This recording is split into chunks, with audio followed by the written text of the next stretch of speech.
Тэгэхээр одоо хэд хоногт болно гэсэн үг? Яг одоо энэ хоног хугацааг нь хэлэхгүй бол иргэд ч одоо 2 сар явлаа гэдэг дүүргээр явж байна, хотоор явж байна.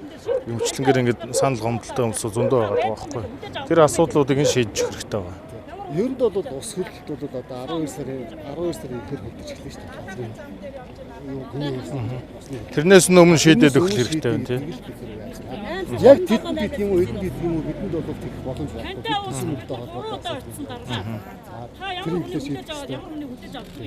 За ийм Гэхдээ одоо ингэмээр шүү дээ. Хөрсний усан шийдэгдсэн тохиолдолд эднэрийг одоо юу гэдэг энэ жил хучиж амжихгүй байх. Гэхдээ одоо шороогоор нь орц гарсныхын асуудлыг яаж шийдэж өгөөд хойдон хавар, эрх хавар хучлтын асуудлыг шийдээд явах нь зөв байх гэж бодож байна. Тэгээд явах хэрэгтэй. Хийх хэрэгтэй байна.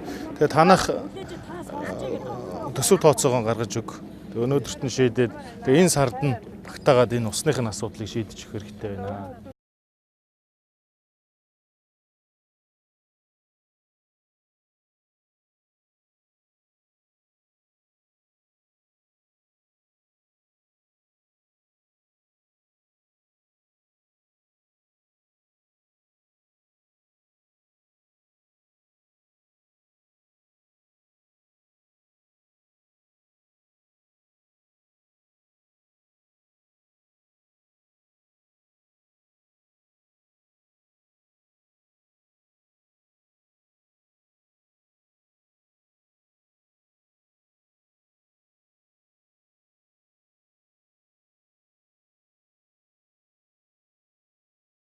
За төвжирлийг бууруулах ажлын хэсгийн тэгээ өнөөдөр агентлагийн дарга нар одоо холбогдох мэргэжлийн байгууллагуудтай ажиллаад явж байна. Хайлаас тарихээс эхэлсэн бид нар ер нь бол цаашдаа бид нар энэ төвжирлийг бууруулах, орц гарцны асуудал, зам өргөдөх, шинжлэх, засварлах гэх мэтлийн энэ үйл ажиллагаануудтайгаа гацсан болон одоо нэлээ өмнө нь бас явж байсан ажлууд, гаццсан ажлууд байгаа.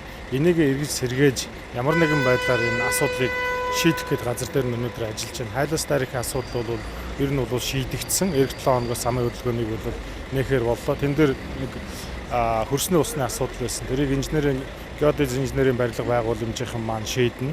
Мөн дээрээс нь гэрэлтүүлэг тэмдэглэгээний асуудлыг бол манай нийслэлийн авто замын хөгжлийн газрынхан бол нэг төдрөх шийдий гэдэг энэ хариугаа өгсөн. Мөн дээрээс нь Баянзүрх дүүргийн 26 дугаар хороо бол маш их нэгтаршил ихтэй олон хотхон хорооллууд байдаг. Иргэд ихтэй тийм газар бид нар одоо ажиллаж байна. Энэ дээр бол 4 орц гарцны асуудал шийднэ. Ер нь шийдэхэр боллоо. Эх 7 хоногоос бол иргэн аж ахуй нэгжүүдтэйгээ хамтраад бид нар энийг бол шийдэе гэж байна. Мэдээж одоо юу гэдэг иргэдийн ая тухтай амьдрах, ая тухтай зорчих энэ асуудлыг бол шийдэхэр төлөө бид нар ажилланаа. Цаашдаа ч гэсэндээ ажиллаж байгаа. Тийм учраас ганцхан юу гэдэг энэ 4-5 орц гарцны асуудал биш, цаашдаа 4-500, 4-5 асуудал ба шүү дээ. Улаанбаатар хотод стандарт зөрчигдсөн асуудлууд байна. Аюулгүй байдал зөрчигдсөн асуудлууд байна. Гэх мэтлэнгээр ингээд түн бүмэн асуудлууд байгаа. Энийг бол шийдэхийн төлөө газар дээр нь очиж ажиллах хэрэгтэй байгаа. Тийм учраас бол бид хүмүүс явуулынхаа офс дээр ингээд ажиллаад явж байна. Ямар ч байсан өнөөдрийн байдлаар нэг 6 орц гарцны асуудлыг бол шийдсэн.